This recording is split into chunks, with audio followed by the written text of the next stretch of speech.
राधे राधे भक्तों, आइए आज 21वें अध्याय की कथा सुनते हैं। माघ स्नान की महान शक्ति। वेद निधि ने कहा, हे ऋषिवर, आप इन बालकों की मुक्ति का साधन बताएं। इनकी प्रेत योनि किस प्रकार नष्ट हो सकती है। लोमेश ऋषि बोले, एकमात्र यही उपाय है कि यह माघ स्नान करें। माघ स्नान से ही तीर्थ स्थान पर किए गए पाप तथा शाप नष्ट हो जाते हैं।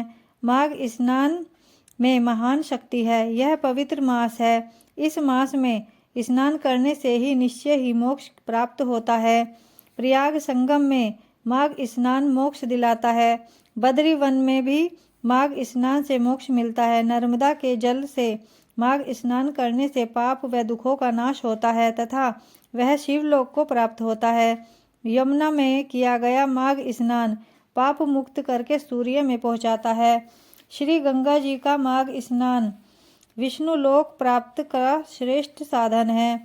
तृप्ति, सरयू, गंडक, सिंधु, चंद्रभागा, कौशिकी, गोदावरी, भीम, पयोष्णा, कृष्ण, वानिका, कावेरी, तुंगभद्रा आदि समुद्र में मिलने वाली नदियों में स्नान करने वाला पाप से मुक्त होकर स्वर्ग को जाता है। कुरुक्षेत्र में स्नान करने वाला इंद्रलोक को प्राप्त होता है तथा देव सरोवरों में स्नान से उत्तम फल की प्राप्ति होती है। हे विप्र, प्रत्येक नदी में स्नान करने का फल अति उत्तम है। इन स्नान से देवताओं की देह प्राप्त होती है। गोमती में स्नान से मोक्ष की प्राप्ति होती है तथा हेमकूट, महाकाल, ओंकारेश्वर, महापरमेश्वर, नीलकंठ, समुद्र आदि में स्नान से स्वर्ग लोक की प्राप्ति होती है। माघ मास में नदियों के संगम पर स्नान करने से अति पुण्य लाभ होता है।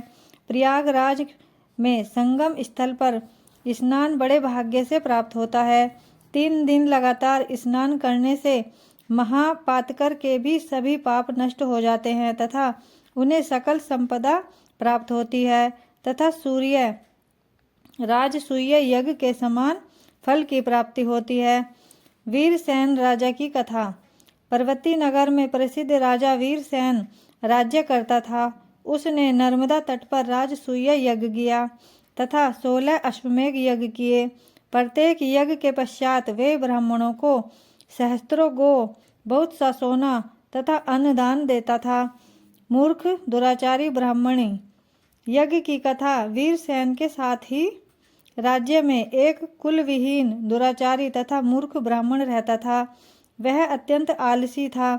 उसके घर में खेती थी परंतु वह घर में ही रहता था। एक दिन क्रोध से उसके भाइयों ने उसे घर से निकाल दिया। भाग्यवश वह घूमता फिरता प्रयागराज पहुंच गया। वह माघ का मास था। उसने एकादशी सहित 3 दिन लगातार त्रिवेणी में स्नान किया। तदनुसार उसके तमाम पाप नष्ट हो गए। वह घर लौट आया था तथा उसकी गणना उत्तम ब्राह्मणों में होने लगी। देवयोग से राजा वीरसेन तथा भद्रक ब्राह्मण की मृत्यु एक ही समय हुई। लोमेश ऋषि बोले, मैंने स्वयं उनकी गति स्वर्ग में देखी है। मैं तुम्हें इसी संदर्भ में एक और पुरातन इतिहास सुनाता हूँ। इसके सुनने से पिशाच योनि में स्थित तुम्हारे पुत्र तथा गंधर्व कन्याओं को अत्यंत लाभ होगा। 21वां अध्याय समाप्त हुआ। आगे की कथा अगले अध्याय में सुनेंगे। बोलो राधे राधे।